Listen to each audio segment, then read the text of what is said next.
warna generasi Indonesia. Biasa ini, senang sekali saya Aziza Hanum yang akan menemani teman-teman semua kali ini dalam acara ngezoom bareng Iqbal Ramadan dan juga Dirjen Aplikasi Informatika Kementerian Komunikasi dan Informatika Bapak Samuel A. Pangerapan.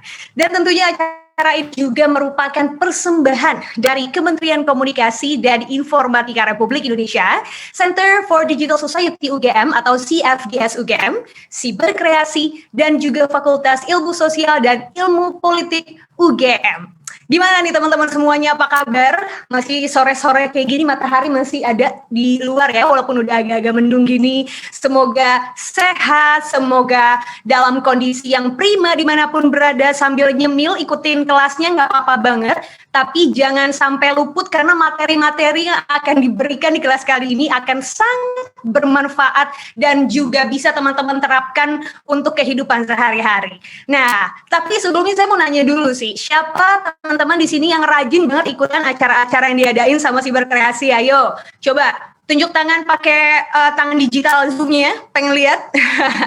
Nah, harus rajin nih teman-teman supaya semuanya ini makin cakap digital. Karena selain kalian dapetin ilmu tentang digital dari para narasumber yang tentunya gak perlu diraguin lagi, super kece-kece banget, kalian yang ikutan kelas ini juga bisa dapetin sertifikat. Nah, Sobat Digital, kalau kita bicara masa sekarang, masyarakat ini kan masih menjadikan internet gitu, akses internet untuk memenuhi kebutuhan hiburan semata tanpa berminat untuk belajar lebih lanjut lagi. Sebetulnya apa sih dalam diri kita di dalam ekosistem masyarakat digital ini? Karena tentunya hal ini menuntut munculnya kecerdasan digital yang merupakan bentuk lanjutan dari pemahaman literasi digital. Pasti udah pada sering dengar kan tentang literasi digital ini, yang tentunya harus banget kita pahami nih semuanya anak-anak muda yang sekarang menghadiri acara pada sore hari ini. Pendidikan kecerdasan digital di era saat ini tentunya juga diperlukan dan juga banyak muncul nggak hanya di pendidikan formal aja, tapi juga kalau kita bicara tentang industri hiburan, lalu juga media dan teknologi, semuanya butuh banget banyak perspektif terkait dengan isu-isu kecerdasan digital. Untuk itu, makanya nih, kali ini kita ngadain acara kelas kecerdasan digital. Dan kelas ini merupakan rangkaian mata kuliah pilihan di Universitas Gadjah Mada yang akan disediakan bagi para mahasiswa yang minimalnya telah mengikuti perkuliahan selama 2 tahun. Dan untuk tahun ini, acara ini ataupun kelas ini dibuka untuk peserta umum dari seluruh Indonesia. Makanya nggak heran teman-teman ini yang ikutan super banyak banget, nggak percaya? Saya punya datanya. Kelas kecerdasan digital ini udah berlangsung ataupun akan berlangsung dari Agustus ini sampai nanti bulan Desember tahun 2021 atau akhir tahun ini.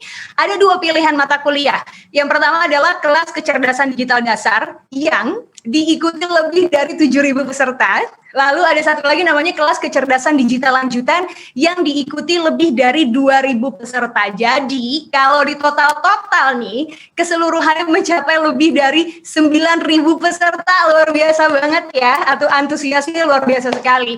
Dan bahkan tadi sebelum mulai acara panitia juga bilang, Mbak Hanum ini registrasi buat 11.000 peserta. Wow. Jadi super duper keren banget, thank you banget teman-teman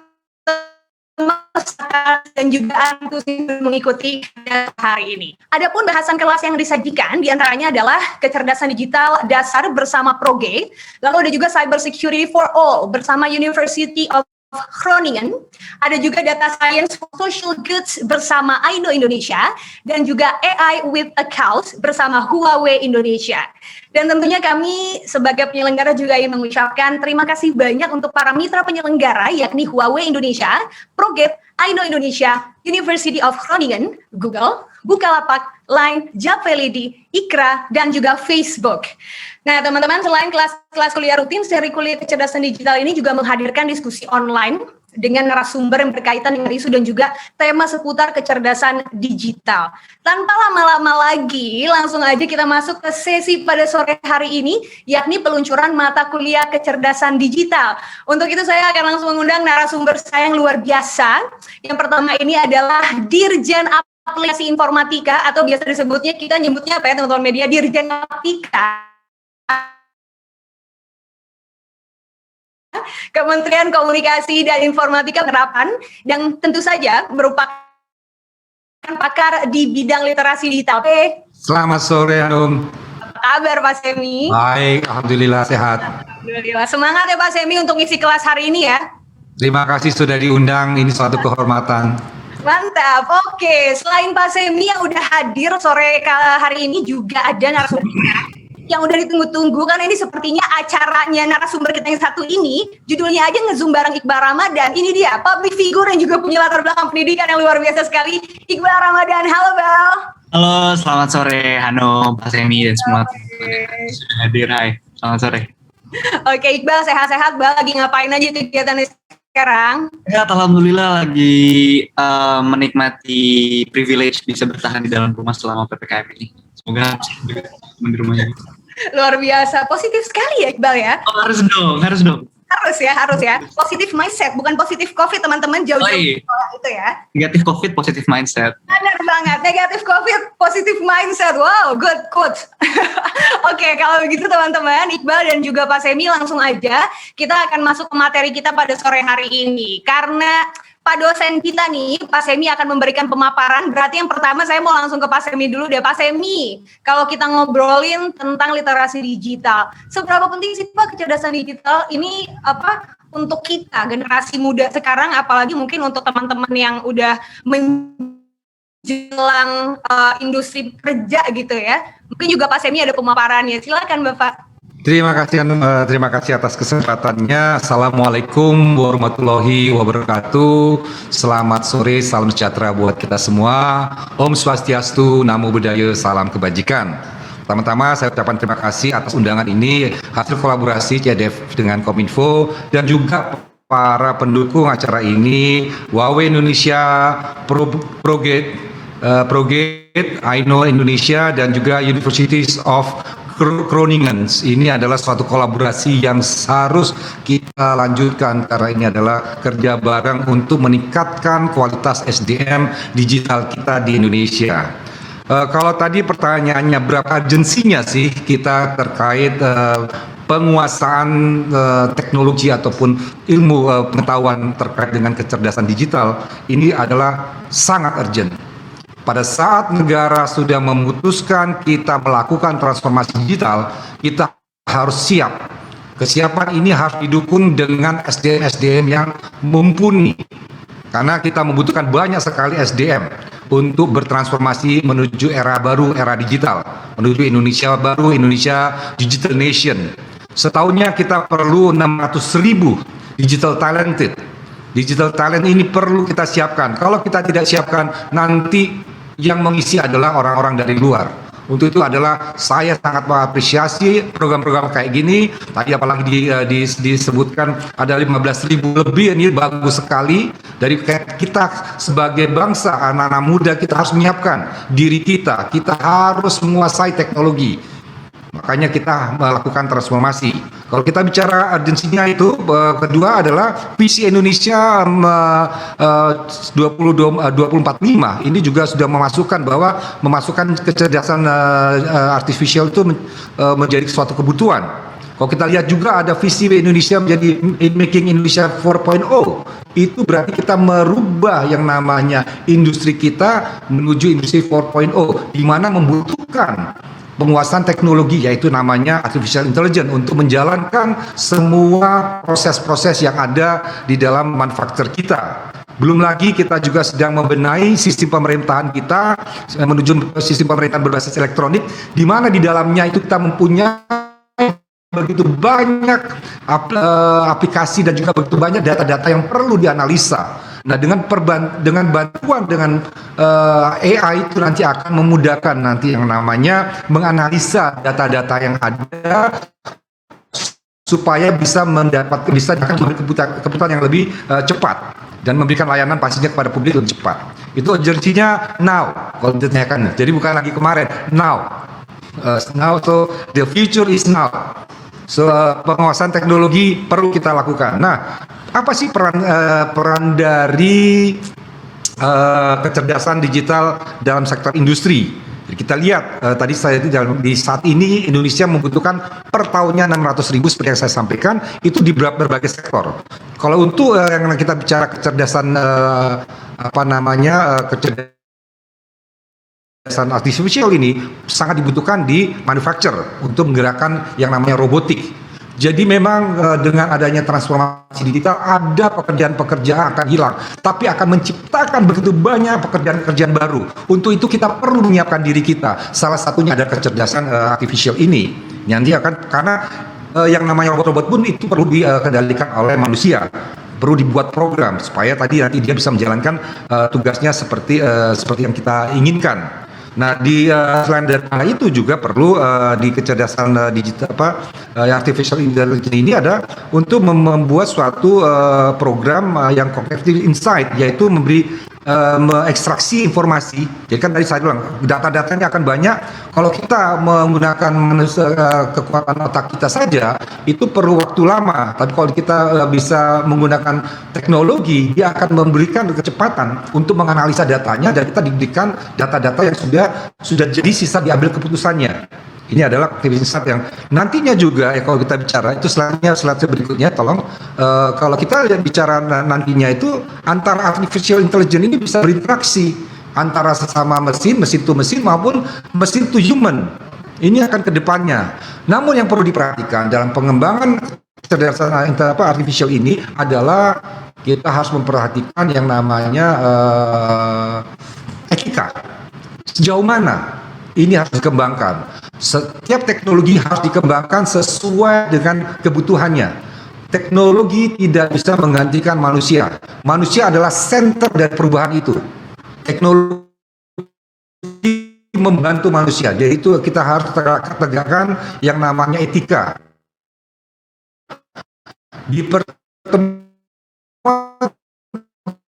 G20 filosofi dalam kita menimba ilmu terkait artificial intelligence. Harusnya memang kita harus bisa menyelesaikan permasalahan kita, tapi bukan untuk menggantikan manusia secara keseluruhan. Nah, inilah yang diharapkan. Terus bagaimana persiapan kita? Persiapan kita bagaimana supaya Indonesia siap menghadapi era baru, era digital, di mana pastinya kecerdasan artificial ini sangat menjadi hal yang penting selain hal-hal yang lainnya. Ini adalah kita membangun yang itu persiapan. Jadi kita melakukan literasi digital. Kenapa literasi digital sangat penting? Itu memberikan pengetahuan dasar supaya setiap manusia di Indonesia mempunyai pemahaman yang dasar yang sama bahwa kita akan menuju era baru. Untuk menuju era baru kita perlu yang namanya kesadaran baru. Untuk menuju era baru kita perlu yang namanya pengetahuan baru, kecerdasan baru. Nah, untuk itulah kita harus memberikan yang namanya dasar dari pembangunan manusia digital ini yaitu melalui literasi digital. Di dalam program literasi digital kita ada 4 kurikulum. Mungkin next slide please. 4 kurikulum yang kita bisa lakukan yaitu menyiapkan yaitu namanya digital skill. Ini tadi gimana sih manusia Indonesia itu nantinya bisa mengoperasikan perangkat-perangkat yang ada atau gadget-gadget yang ada, bagaimana sih bisa mengoperasikan secara produktif aplikasi-aplikasi yang ada yang tersedia. Jadi jangan sampai hanya kita ini Indonesia ini hanya dikenal sebagai orang yang aktif di sosial media. 85% kita tuh aktifnya di sosial media. Boleh kita bersosial media itu, tapi harusnya juga ada hal-hal yang produktif yang kita lakukan di ruang digital. Untuk itu perlu pengenalan yang namanya aplikasi-aplikasi baru ini supaya mereka bisa meningkatkan produktivitasnya. Yang kedua adalah terkait digital culture. Kenapa penting digital culture ini? Gini, ruang digital itu bukan ruang hampa. Ruang digital itu akan diisi juga oleh orang-orang Indonesia, di mana orang-orang Indonesia sudah terbentuk atau membentuk yang namanya kulturnya, budayanya, normanya, etikanya. Inilah yang perlu dibawa juga pada saat kita beraktivitas di ruang digital. Belum lagi kita punya yang namanya falsafah bangsa kita, yaitu yang menghargai keberagaman. Ini harus dibawa. Kenapa penting sekali untuk membawa digital culture kita yang di ruang fisik masuk ke ruang digital? Karena disinilah kita membutuhkan Kenapa? Karena kita tersambungkan dengan semua macam negara, kebudayaan dan pandangan hidup. Untuk itu kita perlu menunjukkan jati diri kita sebagai orang Indonesia. Ini yang kita ajarkan. Yang berikutnya adalah digital safety. Kenapa perlu diajarkan? Supaya pada saat kita beraktivitas di ruang digital, kita merasa aman, nyaman, dan tidak ada yang bisa menipu kita. Kejadian-kejadian yang terjadi, maupun kehilangan akun Facebooknya, kehilangan WA-nya, itu karena kita tidak memahami bagaimana cara beraktivitas yang aman di ruang digital. Berikutnya adalah etika. Etika itu juga perlu. Berdasarkan survei dari Microsoft ini, Indonesia termasuk di level yang paling bawah. Level bawah lah maksud saya. Itu sebagai peringatan bagi kita. Kita perlu membangun etika kita dalam beraktivitas di ruang digital. Nah, harapannya itu dengan kita melakukan literasi digital ini, kita bisa menyiapkan dasar-dasar yang dibutuhkan untuk kita maju menuju era baru. Selain daripada literasi digital, kita juga punya program-program. Salah satunya yang saat ini kita lakukan. Pertama adalah program namanya Digital Talent Scholarship. Itulah ini yang kita berikan, yang kita kerjasamakan dengan yang namanya CSDF. Bagaimana kita menambah, kalau tadi hanya dasarnya, kita menambah skillnya supaya mereka bisa lebih produktif lagi dan bisa lebih berkarya di ruang digital. Dan selain daripada itu juga kami juga menyediakan yang namanya kelas yang tinggi, C-class. Jadi kita memberikan pelatihan-pelatihan pada C-level ataupun kita memberikan beasiswa untuk S2 dan S3 bagi anak-anak muda kita yang punya talented, yang bisa mengembangkan lagi ilmunya. Ini juga bisa kita manfaat. Semua ini adalah bagian daripada membentuk atau membangun SDM digital kita. Itu kira-kira yang saya bisa sampaikan. Selamat sekali lagi kepada CFDF, kepada para partner yang sudah membantu terlaksanakannya program ini. Dengan internet kita merdeka untuk berkarya. Dengan kolaborasi kita bisa ciptakan inovasi. Karena Indonesia maju mulai dari kamu. Wassalamualaikum warahmatullahi wabarakatuh. Om Santi Santi Santi Om. Waalaikumsalam warahmatullahi wabarakatuh. Karena Indonesia maju mulainya dari kamu, dari aku juga dong ya Kak, dari Iqbal juga, benar? Oke, Pak Semi, terima kasih banyak Pak Semi atas pemaparannya. Tadi ada yang menarik sekali, the future is now, but masih banyak orang yang masih belum ngeh ya Pak. Karena sekarang kan mungkin kalau kita lihat di masa pandemi, makin banyak yang aware. Mungkin boomers generation ya, ibu dan bapak-bapak kita baru berkenalan dengan social media, baru ada yang main Facebook, atau mungkin baru paham apa itu Twitter, Instagram, baru mulai explore. Tapi sebetulnya kalau kita juga bicara tentang gap pengetahuan, kecerdasan digital untuk generasi mereka, sepertinya udah kecenderungannya susah untuk bisa ditanamkan. Dan soalnya makanya generasi kita nih, bener kan ya Pak Semi, yang harus bisa memberikan edukasi lebih gitu untuk generasi di atas kita. Digital skills, digital safety, digital ethics, dan juga digital culture menjadi 4 elemen utama yang harus bisa di-conduct sama generasi kita. Karena 73,7% masyarakat Indonesia ini aktif menggunakan internet setiap hari. Ini datanya saya nyontek dari YouTube-nya Pak Semi.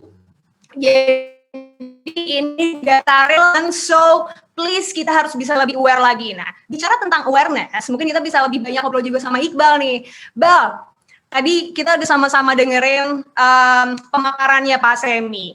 Terus juga kalau dengan adanya acara seperti ini kan kita juga berharap ya Bal, supaya bisa dapat gambaran gimana sih pendidikan literasi di Indonesia ini harus diberikan ke anak muda. Merujuk pada pengalamannya Iqbal sendiri sebagai seorang mahasiswa dan juga pegiat seni, sebagai perbandingan nih Bal, gimana Iqbal ngelihat literasi digital teman-teman di kampus, bahkan di Monash University Melbourne, dan juga perbandingannya sama teman-teman yang ada di sini. Seberapa penting sih skill literasi digital dan juga kecerdasan digital untuk generasi kita?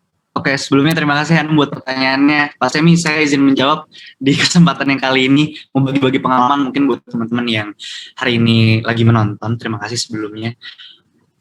Kalau buat saya pribadi, saya kebetulan memang dari mulai semenjak SMA sampai akhirnya kuliah memutuskan untuk sekolah di luar. Jadi memang untuk komparasi bagaimana teman-teman seumuran mungkin bisa belajar literasi digital secara lebih lanjut. Saya nggak terlalu banyak itu komparasinya dengan students yang ada di Melbourne gitu. Cuma mungkin saya speaking of experience dari pengalaman saya pribadi di sana dan beberapa teman-teman saya yang ada di Indonesia gitu ya. Saya rasa sih sebenarnya sama-sama mahir dan sama-sama ulet gitu ya dalam memahami literasi digital gitu. Gimana tidak bahwa kami sebagai generasi Z gitu yang lahir di akhir tahun 99 sampai 2000, kami sudah terlahir dengan teknologi gitu. Kami ini adalah digital native. Kami seakan-akan bahasanya mungkin tidak perlu belajar atau diajari untuk bisa memahami cara menggunakan gadget karena kami sudah terlahir dengan ini gitu. Berbeda mungkin dengan generasi sebelumnya gitu yang ada pindahan dari analog ke digital gitu. Nah, jadi buat kami karena ini sudah menjadi suatu kebiasaan dari kecil, ini sesuatu yang sudah sangat difahami. Tapi itu menurut saya key points-nya justru karena kita sudah terlalu terbiasa menggunakan teknologi ini, terkadang kita jadi lupa untuk berhati-hati dalam menggunakan si teknologi tersebut untuk kegiatan sehari-hari. Satu hal yang menurut saya paling signifikan terlihat dari perbedaan gitu ya penggunaan teknologi atau kemampuan literasi digital antara teman-teman di sini ataupun yang ada di luar, sebenarnya lebih ke critical thinking sih, lebih bagaimana internalisasi atau penyerapan informasi yang sebenarnya source-nya atau jumlahnya sama banyaknya diterima di anak-anak di sini ataupun yang ada di luar negeri. Merasa portal bacaan kita sama, sosial media yang kita pakai platformnya sama, bahkan mungkin cara berbahasa ini sedikit banyak sama gitu, walaupun yang mungkin bahasa Inggris dan bahasa Indonesia, tapi pasti ada jargon-jargon yang mungkin generasi-generasi di atas saya nggak paham karena kami sebagai digital native yang akhirnya memahami dan membuat si jargon-jargon tersebut. Tapi ada internalisasi informasi-informasi ini yang buat saya cukup saya rasakan gitu ketika saya ada di luar, bahwa tidak peduli betapa banyaknya informasi yang didapatkan, tetap at the end of the day informasi yang kita serap hanya informasi-informasi yang kita pilih untuk memang kita aplikasikan ke kehidupan sehari-hari kayak gitu. Dan buat saya ini penting banget karena ini nyambungnya jadi ke anti hoax gitu misalnya, karena dengan adanya sirkulasi informasi yang sangat rapid sekarang ini, semua orang udah berusaha untuk dapetin informasi first hand gitu secepat-cepatnya, sudah bukan sebenar-benarnya lagi. Maka penting sekali untuk bisa berpikir secara kritis tentang informasi yang dibaca, dari mana source-nya, siapa yang nulis, siapa yang review, apakah ada point of view atau pandangan lain terhadap ini yang disampaikan lewat media tersebut, lalu medianya ini siapa, apakah biased, apakah mengarah ke salah satu political party gitu misalnya. Itu semua memang akhirnya menjadi sebuah kurikulum yang saya ambil gitu di kuliah. Saya emang kebetulan ngambilnya media juga, jadi ini pembahasan hari ini memang benar-benar pembahasan yang saya pelajarin kalau di kuliah. Dan ngelihat gitu di Indonesia adanya kelas-kelas seperti ini gitu ya, kecakapan digital, literasi digital, buat saya ini, saya berharap banget ini bisa menjadi gerbang, bisa menjadi another opportunity buat teman-teman seumuran saya gitu ya, untuk bisa lebih memahami bahwa teknologi itu diciptakan memang hanya untuk membantu manusia gitu, dan semua itu terjadi karena maunya manusia. Jadi ada satu teori yang saya pernah baca, judulnya teknologi determinism, di mana ada orang-orang yang berpikir bahwa teknologi itu membuat manusia bodoh gitu, bahwa teknologi itu suka kadang-kadang memberikan jawaban-jawaban atau informasi yang menurut manusia tuh nggak benar, jadi akhirnya manusia kayak enggak, saya nggak mau pakai teknologi, akhirnya jadi kolot dalam tanda kutip, maaf kalau kasar gitu. Padahal sebenarnya tidak, bahwa sebenarnya teknologi itu ada karena ada demand dari manusia gitu. Jadi kita yang membuat teknologi itu bisa membantu kita atau malah menyesatkan kita gitu. Jadi at the end of the day sebenarnya memang pioneernya ada di manusianya, di human resources-nya yang tadi Pak Seng bilang, di SDM-nya, kami generasi muda gitu. Jadi semoga dengan adanya kelas ini bisa membuka jendela dan juga mata para teman-teman semua kalau tadi the future is now, dan masa depan Indonesia ya dimulai dari kita semua. Jadi gitu. Oh, very nice. Critical thinking-nya yang membedakan generasi kita yang ada di sini. Padahal semuanya yang diakses, yang dimakan sama ya, Bal. Tapi memang sebagai digital natives, akhirnya kita bisa memilah-milih informasi juga. Kalau tadi Iqbal bilang apa yang pengen kita serap. Tapi saya juga pernah baca tentang si teori teknologi determinism itu, bahwa pilihan teknologi itu memang karena demand kita yang menciptakan, kita butuhnya untuk apa. Bener banget. Jadi kalau bilang bikin manusia bodoh ataupun bikin manusia tersingkir karena nanti semuanya dengan teknologi yang akan bekerja, salah banget sih, karena kan itu kolaborasi gitu ya. Oke, terima kasih Iqbal jawabannya. Pak Samuel, kalau ngelihat dari jawabannya Iqbal tadi, ini juga kita kan dituntut ya Pak, Presiden beberapa waktu lalu juga sempat bicara dalam pidatonya untuk kita generasi muda ini lebih cakap digital gitu, supaya juga lulusan perguruan tinggi khususnya bisa lebih adaptif lagi di era revolusi industri 4.0, apalagi kita menjelang bonus demografi gede-gedean di Indonesia. Gimana sih Pak sebetulnya, sejauh apa sih peran kecerdasan digital dalam sektor industri khususnya?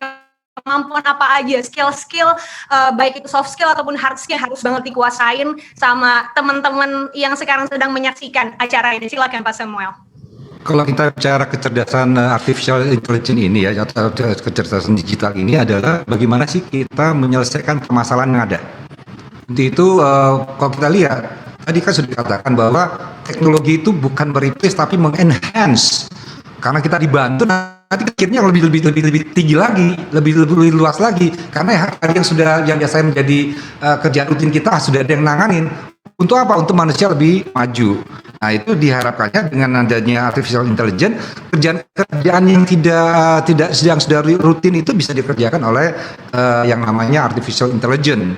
Nah, ini coba kita lihat, coba yang paling cepat aja, walaupun ini levelnya sangat rendah ya. Kalau kita lihat pekerjaan yang terkait dengan penjaga gerbang tol, itu sudah replace. Ya kan, itu kan sudah ada. Jadi kalau dulu kan ada orang, kita ngasih duit atau kita ngasih kartu di tag, ini kan sudah otomatis. Dan hal-hal yang lain juga akan muncul. Nah, itulah yang sebenarnya kalau kita bicara tentang penguasaan teknologi artificial intelligence, yang pertama kali yang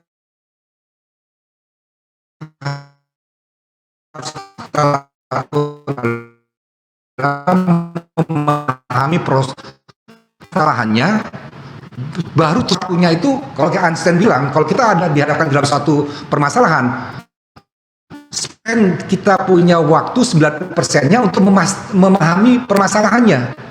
Setelah kita tahu permasalahannya, kita akan lebih cepat menemukan yang namanya solusinya. Dan solusinya selalu itu simple. Kalau solusinya itu kompleks, pasti itu bukan solusi. Karena kita, dan kayak tadi nanti ini ada buat teman-teman yang masuk ke kelas ini, kenalin permasalahan yang ada sekeliling kita, carikan solusi-solusinya. Nah, ini akan menjadi sebuah inovasi yang akan teman-teman ciptakan. Ini yang diharapkan. Jadi kalau kita bilang marketnya juga, ini bisa ada dua market yang belum pernah banyak teman-teman garap, itu adalah B2G-nya. Sekarang ini banyak semua orang tuh buat solusi B2B atau B2C. Padahal di pemerintahan perlu juga banyak inovasi-inovasi baru. Nah, nanti kita akan membuka yang namanya open government data ini. Jadi data-data kita buka supaya apa? Tadi pasti bisa banyak orang-orang Indonesia bisa memanfaatkan data-data itu. Pastinya data-data yang sudah memang harus dibuka ya. Kalau data-data yang termasuk data-data yang rahasia memang ada undang-undangnya. Tapi kalau sudah yang buka itu terbuka. Nah, inilah kita akan membantu teman-teman yang belajar itu bisa memanfaatkan. Karena artificial intelligence itu berbasis data. Semakin banyak datanya, semakin kaya, semakin intelijen dia aplikasi ataupun artificial intelligence yang kita ciptakan. Sebenarnya kan pengembangan dari artificial intelligence adalah pengembangan dari yang namanya big data analytic, di mana dia kasih kecerdasan, dia ngulas diri, gak usah lagi manusia. Sekarang ini kami pun di Kominfo sudah punya contohnya untuk menganalisa sebuah percakapan publik. Ini kita waktu meng-crawlingnya itu memilih data apa yang kita ingin ambil, terus bagaimana kita mempelajarinya. Nah, saat ini memang masih ada sentuhan akhir manusia, karena untuk memastikan, karena kita belum sampai ke sana. Tapi untuk hal-hal contohnya yang sudah dapat kita pecahkan itu adalah masalah pornografi, karena sudah punya data banyak, kita punya jutaan data itu, akhirnya dia sudah tahu ini gambarnya bukan pornografi. Jadi gambar-gambar pornografi itu sudah mudah kita deteksi. Nah ini yang diharapkan dari teman-teman nanti kalau ambil kelas ini, jadi bukan hanya mikirin bisnis B2B proses, tapi coba mikirin juga B2G. Karena pemerintah juga akan beralih kepada pemerintahan berbasis elektronik yang membutuhkan banyak solusi-solusi digital. Itu sih, Ainun, terima kasih. Oke, Pak Semi, jadi kenali permasalahan di sekitar, cari solusinya, dan barusan pemaparannya Pak Semi, jawaban atas pertanyaan ini juga sebagai pembuka jalan untuk teman-teman yang mau cari kerja, karena kalau misalnya open governance pasti akan lebih banyak lagi nih lapangan kerja yang akan terbuka. Business to government ya, B2G, ini yang harus menjadi terobosan ke depan ya teman-teman. Jadi ayo dipersiapkan dari sekarang, apa yang udah punya programnya bisa langsung ditanam gitu, bisa dibesarkan sedikit demi sedikit, karena ini akan menjadi the next something gitu ya di masa depan. Oke, terima kasih Pak Semi. Pertanyaan selanjutnya kita akan ke Iqbal lagi. Iqbal bisa lihat lah dengan adanya kelas kecerdasan digital dan juga program Indonesia Makin Cakap Digital, lalu juga pendidikan literasi dan kecerdasan digital kayak gini, udah jelas banget kan bahwa di era saat ini tuh pendidikan tuh nggak hanya bisa didapat dari pendidikan formal gitu. Nah, pertanyaannya adalah untuk bisa lebih mengasah skill kecakapan digital, apa aja sih Bal yang bisa Iqbal sharing mendapatkan skill-skill baru, kira-kira dapat itu dari mana aja? Oke, terima kasih pertanyaannya Hanum. Sebelumnya saya mau garis bawahin dulu tadi statementnya tidak harus bersekolah gitu ya untuk mendapatkan semua informasi ini. Itu saya setuju banget sih. You don't have to go to school to be educated. I am saying what I'm saying, terutama dengan di era teknologi yang seperti ini yang sudah sangat advance gitu. Informasi dan edukasi itu benar-benar sudah bisa didapatkan dimanapun. Memang di satu sisi university sangat baik sekali untuk kita sebagai murid tetap bisa belajar melalui tutor gitu ya, ada guru, ada dosen yang mengajari gitu. Tapi itu bukan itu bukan patokan sih kalau buat saya gitu, melihatnya di zaman sekarang ini ya, untuk seseorang bisa menjadi well educated, well mannered, well ethical person gitu di luar sana, di dunia atau di dunia maya gitu. Kalau buat saya sarannya kayaknya pasti udah semuanya dilakuin sih. Maksudnya semua orang, saya rasa semua anak-anak muda mungkin seumuran saya pastinya sudah pakai sosial media gitu ya. Yang membedakan kan mungkin hanya intensitasnya, ada yang mungkin setiap hari nge-tweet atau ya seminggu sekali misalnya nge-post foto di Instagram atau mungkin sekarang di TikTok gitu ya atau apapun itu. Tapi buat saya semakin kita familiar dengan hal-hal tersebut, semakin akan cakap juga kita bagaimana caranya untuk menyadari kalau hal-hal ini itu, teknologi-teknologi ini adalah based on apa yang kita suka gitu. Kita kasih makan mereka, makanya mereka selalu menyajikan suguhan-suguhan konten yang membuat kita suka, yang akhirnya membuat kita lebih terpengaruh lagi sama sosial media tersebut gitu. Jadi kalau buat saya penting untuk sadar, be mindful ketika kita sedang menggunakan sosial media gitu Hanum. Sadar atas siapa aja mungkin yang bisa ngelihat post tersebut, lalu ketika kita berkomen di suatu post gitu ya, atau di manapun, atau ketika kita membuat caption atau apa, apakah ini bisa menyakiti orang lain, apakah ini bisa menimbulkan keributan, apakah ini berbau sara. Hal-hal itu sebenarnya sudah harus bisa dipikirkan dari sebelum kita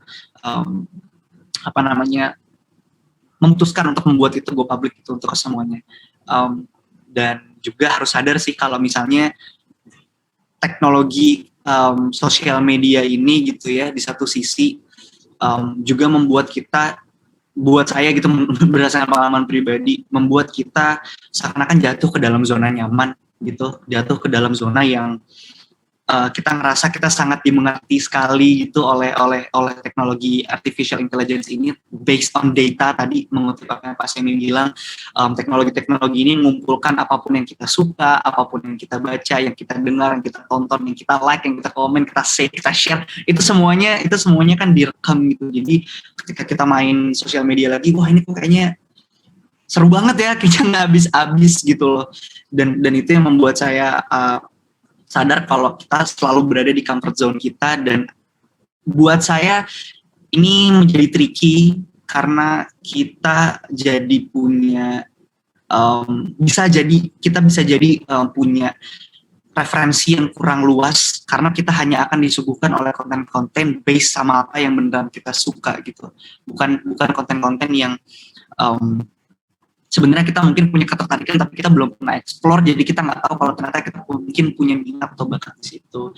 Jadi kenali, membuat terbiasa, dan itu yang tadi sih membuat saya yang paling penting, be mindful sama apapun yang dilihat, sama apapun yang diketik, yang diomongin. Jadi itu harus benar-benar selalu ada di kepala kita.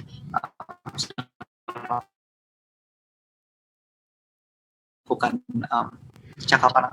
Very nice, be mindful ya dengan semua tindak tanduk kita di social media. Kalau zaman dulu ada harta dan tahta, kalau sekarang sorry, yang lebih berharga adalah harta dan data. Bukan Iya, harta dan data, iya, betul. Oke, terima kasih Iqbal. Jadi be mindful ya teman-teman, itu skill yang bisa didapatkan dari sekeliling kita, social media yang kita pakai. Walaupun saya setuju sih sama Iqbal, sekarang konten yang kita saksikan itu based on algoritma kan. Kita biasa ngelihatnya konten-konten yang kita suka aja, jadi yang muncul semacam itu. Padahal banyak hal yang belum pernah kita explore atau yang mungkin kita suka tapi belum sempat kita lihat. Oke, sebelum saya ke pertanyaan selanjutnya, saya ingin mengumumkan bahwa sampai saat ini yang daftar ke kelas kita sudah ada 19.700 peserta dan masih bertambah terus. Dan saat ini yang sedang menyaksikan tayangan ini ada 12.000 peserta dari berbagai penjuru di Indonesia dan juga luar negeri kali ya, nggak cuma di Indonesia doang. Keren banget sih, si Kominfo nih luar biasa. Oke. Nah, kita akan balik lagi tadi dari Iqbal, sekarang kita ke Pak Samuel lagi. Pak Samuel, sebelum kita nanti ngobrol-ngobrol sama teman-teman peserta yang pengen nanya-nanya juga, mungkin pertanyaannya sekarang yang menjadi apa ya, pertanyaan yang ada di benak semua orang, sebetulnya sejauh apa sih Pak keterlibatan pemerintah selama ini dalam pengembangan kapasitas dan juga kemampuan SDM ya, termasuk di dalamnya kecerdasan digital, khususnya dalam kaitannya dengan literasi digital. Kan kita pengen disupport secara penuh juga sama pemerintah gitu. Silakan Pak Samuel. Ya, terima kasih Hanun. Jadi kita lihat pemerintah itu semenjak zamannya Pak Jokowi itu dari penganggaran dari infrastruktur aja belum pernah pemerintah menganggarkan untuk menyelesaikan infrastruktur digital. Biasanya itu sudah diserahkan kepada sektor bisnis untuk mereka mengembangkan. Tapi kita tahu sektor bisnis juga pada saat mengembangkan penggelaran infrastruktur digital, mereka akan menghitung bisnis plan-nya, di mana yang benar-benar akan menguntungkan, maka mereka akan kembangkan duluan.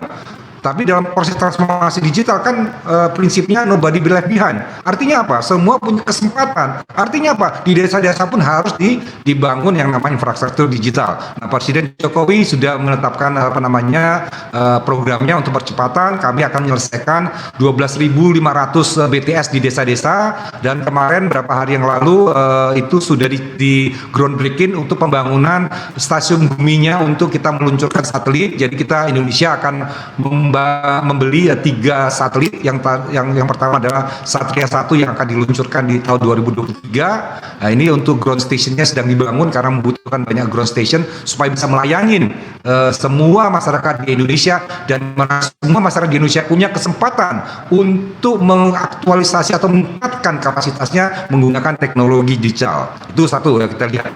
Kalau kita lihat dari SDM, tadi sudah dikatakan kita punya program yang namanya literasi digital. Itu kita punya digital talent. Literasi digital itu kita tiap tahun akan membuat program untuk meliterasi 12,5 juta masyarakat Indonesia. Nanti di akhir tahun 2024 kita berharapkan ada 50 juta masyarakat Indonesia sudah terliterasi. Terus pertanyaan, kok hanya 50 juta ya? Nah, ini sama seperti vaksin. Vaksin itu kan ada yang namanya herd immunity.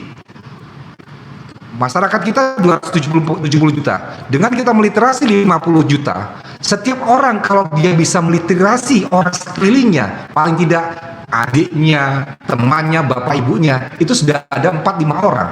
Nah, berarti apa? Di akhir program ini sudah ada 250 juta orang sudah terliterasi.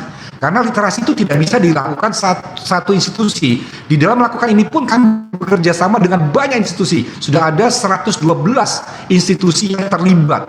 Belum lagi nanti kita akan libatkan juga daerah-daerah. Karena ini tidak bisa, literasi tidak bisa dikerjakan sendiri, harus ada sebuah gerakan. Makanya kita namakan Gerakan Nasional Literasi Digital.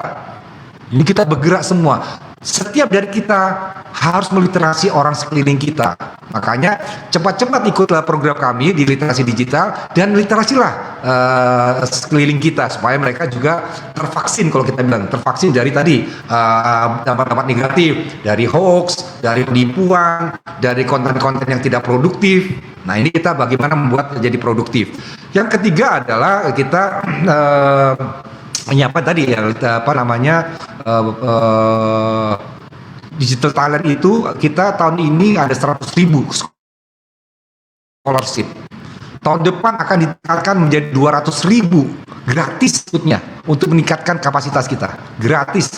Kalau kita juga ingin meningkatkan lagi menjadi yang lebih tinggi lagi, ada beasiswa yang kita berikan kepada 300 putra-putri terbaik kita untuk pergi menimba ilmu di luar negeri.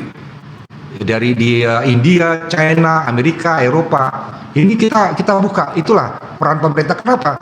Karena proses transformasi digital membutuhkan SDM yang unggul. Untuk itu kita harus menyiapkan. Nah, kembali lagi tadi mungkin menambahkan sedikit ke apa yang disampaikan Iqbal. Memang kedepannya itu skill nomor 1. Ya, jadi memang kita harus menimba skill kita sendiri. Tapi sekolah perguruan tinggi itu adalah mengasah pola pikir kita, menstrukturkan cara berpikir kita. Jadi itu juga jangan diwakilkan. Memang sekarang memang orang akan fokus. Tapi saya sendiri mengalami, saya sekarang baru saja menyelesaikan S2 saya. Saya baru tahu, waktu saya keluar S1 tuh langsung saya bisnis saya. Wah, ntar aja deh sekolah, pokoknya cari duit dulu. Nah, itu saya udah bisnis. Tapi begitu pakai itu, oh perlu ya. Ternyata setelah saya beli sekolah itu dengan skill yang saya miliki dan ditambah dengan pengetahuan yang saya dapatkan dari perguruan tinggi yang mengasah pola pikir saya dan struktur berpikir saya, itu saya rasakan lebih bermanfaat.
hal-hal yang lain. Wah, teman saya bisa ini, sayanya nggak bisa gitu. Saya cuma ngeliatin doang di sosial media. Tapi kalau buat saya, bagaimana kita bisa membuat itu menjadi patokan inspirasi dan trigger untuk motivasi kita untuk memulai sesuatu sih. Tadinya saya juga sempat ada di posisi tersebut yang saya cuma bisa kayak melihat mungkin teman-teman di luar sana yang sudah bisa berkegiatan bebas gitu dan segala macam. Akhirnya saya memilih untuk akhirnya tidak membiarkan diri saya melihat konten-konten tersebut dan memilih untuk melihat konten-konten yang membuat saya bisa lebih terinspirasi gitu. Puisi gitu misalnya, atau cara-cara bermain musik, akhirnya langsung bisa saya aplikasiin ke di studio saya ini gitu. Jadi memang cari hal-hal yang menurut kamu sesuai sama apa yang kamu mau, dan gak harus kok semuanya juga di-upload gitu ke sosial media kalau buat saya ya gitu. Iya, kamu boleh consume gitu, tapi bukan berarti kalau kamu gak mengupload apa yang kamu lakukan tuh kamu nggak jadi produktif gitu loh, if that makes sense. Jadi produktif tuh menurut saya cuma hanya kamu yang tahu, maksudnya ketika kamu tahu kamu sedang lakukan sesuatu dan apa aja yang kamu lakukan di itu, bahkan tanpa kamu harus nge-share tersebut ke dunia luar, buat saya itu tetap produktif kalau kamu ngerasa produktif. Jadi jangan compare juga kamu dengan teman-teman kamu mungkin yang ada di sosial media. Semoga itu. Oke, jadi mindsetnya diubah ya, nggak semua hal harus di-share, jangan ketakutan FOMO, tenang aja, karena orang go with their life, kita juga tetap jalan dengan hidup kita masing-masing. Seperti Iqbal di studio musiknya yang nggak cuma ada alat-alat musik, tapi juga ada dingdong seperti Ada salah. Aktif banget ya Iqbal ya? Iya, kalau udah kayak, aduh capek nih, sih udah main dingdong gitu. Main dingdongnya di dalam rumah aman banget. Oke, terima kasih Iqbal Syahra Bahtiar. Semoga pertanyaannya sudah cukup dijawab ya dari Iqbal. Oke, kita ke pertanyaan selanjutnya. Ini dari Alivio Rahel Safira. Nah, jago nih, udah ada template-nya. Pertanyaannya untuk Pak Dirjen. Saya sebagai mahasiswa pertanian melihat bahwa kecerdasan digital ini merupakan salah satu peluang Pak bagi kemajuan dalam bidang pertanian juga. Namun melihat dari sudut pandang yang lain bahwa mayoritas pelaku pertanian adalah para petani yang sudah tua renta dan juga sangat minim atau sulit dalam menerima teknologi. Jika tidak ada bukti yang nyata dan keadaan tersebut akan menghambat pengimplementasian bentuk kecerdasan digital dalam bidang tersebut. Kemudian gimana dong peran kecerdasan digital untuk mengatasi permasalahan ini? Nah, ini calon petani muda nih yang nanya nih. Silakan Pak Dirjen. Nah, ini keren nih pertanyaannya. Jadi di Kominfo juga punya namanya Petani Go Online. Apa itu Petani Go Online? Kita memperkenalkan teknologi kepada sektor pertanian. Dan jangan salah, sekarang petani-petani sekali kita sudah muda-muda ya. Memang bapak ibunya sudah dulu anaknya. Sekarang keren mereka bertani pun sudah bawa HP. Melihat hara itu bisa dari HP. Melihat kondisi tanamannya bisa dari HP. Sudah karena tadi ada yang namanya IoT, Internet of Things, di mana itu bisa dipasang, bisa menganalisa haranya, kondisi hara. Pasti orang pertanian, temannya si Rahel, dari Rahel pasti memahami. Kita harus pahami dulu haranya bagaimana, terus tanaman apa yang bisa cocok di hara itu. Nah, ini kita sudah memperkenalkan. Nah, kita harapkan Rahel Arityo ini bisa mengembangkan lanjut. Ini kita harus memperkenalkan, justru kita harus memperkenalkan teknologi atau kecerdasan digital ini di sektor pertanian, karena nantinya yang menjalankan pertanian ya anak-anak muda juga, supaya mereka juga nggak kalah gengsinya. Wah, gue juga pakai teknologi nih. Nah, selain daripada petani go online, nelayan kita pun kita sudah berkali dengan teknologi. Itu sekarang sudah ada yang namanya aplikasi yang bisa memantau kondisi laut. Contohnya kalau kita nelayan mau pergi melaut untuk menangkap ikan, mereka biasanya berdasarkan data empiriknya mereka lah, gut feelingnya, kebiasaan. Tapi sekarang dengan teknologi, mereka bisa melihat di mana plankton itu berada, karena ada scan dari satelit. Di mana plankton berada, di situ banyak ikan-ikan. Di situ nanti kepala nelayan kita langsung ke sana. Apa manfaatnya? Manfaatnya adalah tadi penangkapan ikan lebih banyak, dan juga waktu mereka melaut lebih pendek karena dia tahu kemana mereka akan menuju. Nah ini yang jadi mereka kan banyak sekali dibantu. Mereka terbantukan, penggunaan bahan bakarnya juga terbantukan. Nah inilah yang diharapkan kita kembangkan teknologi-teknologi digital untuk segala sektor, terutama sektor pertanian itu membutuhkan. Ya itulah, coba pelajarin ilmu pertaniannya, gabungkan dengan ilmu teknologi digitalnya, jadilah solusi tadi. Nanti yang kita ajari kan ya anak-anak muda juga, karena nanti petani juga dulu juga yang kerja di Kominfo juga orang-orang tua yang lama juga pasti anak-anak muda juga, jangan khawatir, itu pasti akan tergantikan. Ya gitu jawaban saya. Terima kasih.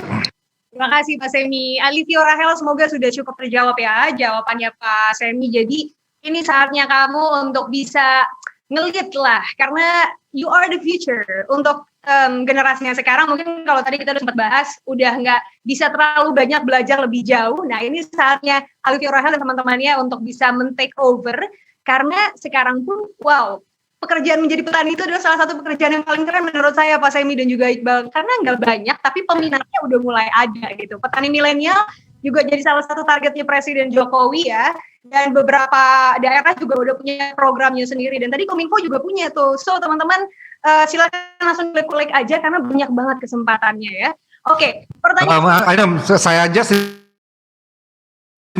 nanti mau pensiun sudah berpikir mau jadi petani digital. Saya nanti pensiun ini langsung jadi petani saya. Panennya apa Pak? Kripto? Enggak, saya mau bertanam vanili.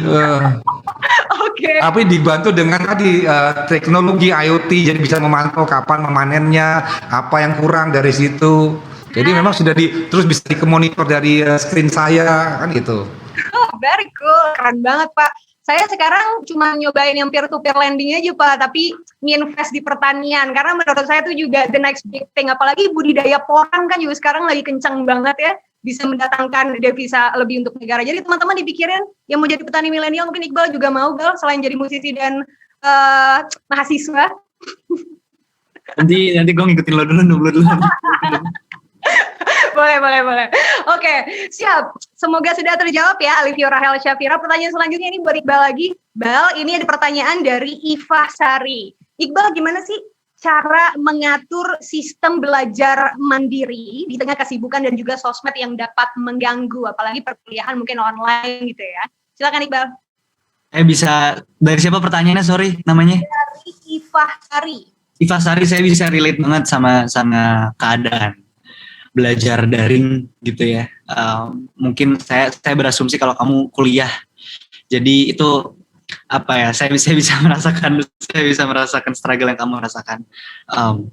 Dan memang kalau belajar daring itu nggak bisa dipungkiri, memang pasti banyak sekali distraksinya, karena yang tadinya mungkin mindset atau konsep pembelajaran kampus gitu di kepala kita adalah bertatap muka langsung dan berdiskusi secara langsung gitu sama dosen, sekarang harus lewat komputer seperti ini nih, ada kaca yang menghalangi gitu ya.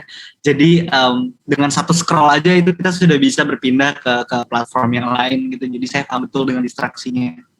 Tapi kalau buat saya, saran yang saya juga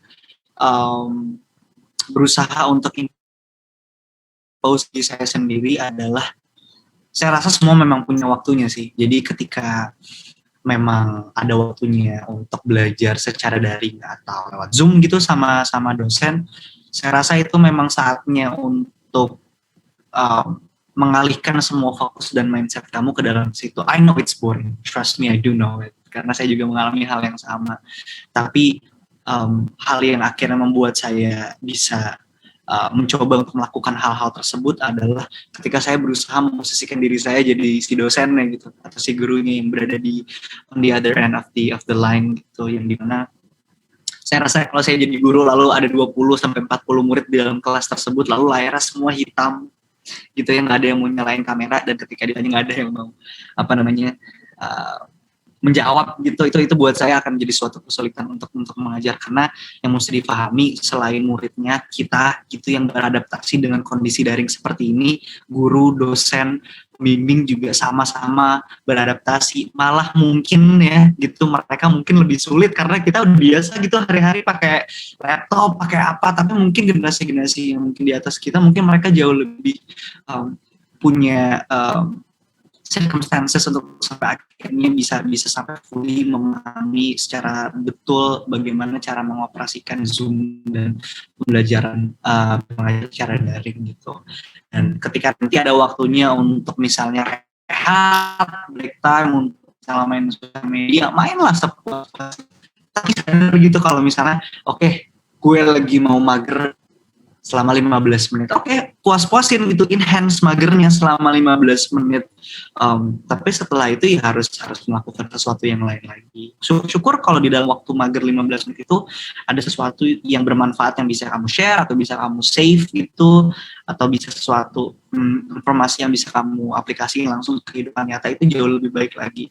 Tapi itu tadi, selalu be mindful sama apapun yang kamu lakuin, karena dengan kondisi yang daring seperti sekarang ini gampang banget buat ngawang, ya nggak sih? Gampang banget buat kayak scrolling aja, misalnya baru lagi buka Instagram, terus bosan, terus keluar, terus cari yang lain deh, bukanya Instagram lagi gitu, karena masalah memori ya kan. Itu gampang banget, dan saya rasa sering banget terjadi di masa-masa seperti ini. Jadi usahain untuk selalu be mindful sama apapun yang kamu lakukan, dan insya Allah kamu akan bisa membagi fokus kamu secara lebih baik lagi, kayak gitu. Yeay, terima kasih Iqbal. Iva, semoga sudah terjawab tadi pertanyaannya ya, karena ini adalah problem yang dialami oleh semua orang, gak cuma teman-teman kuliahan, tapi kami yang bekerja juga. Tapi setuju deh Bal, tadi bagaimana kita mindful dan juga menghargai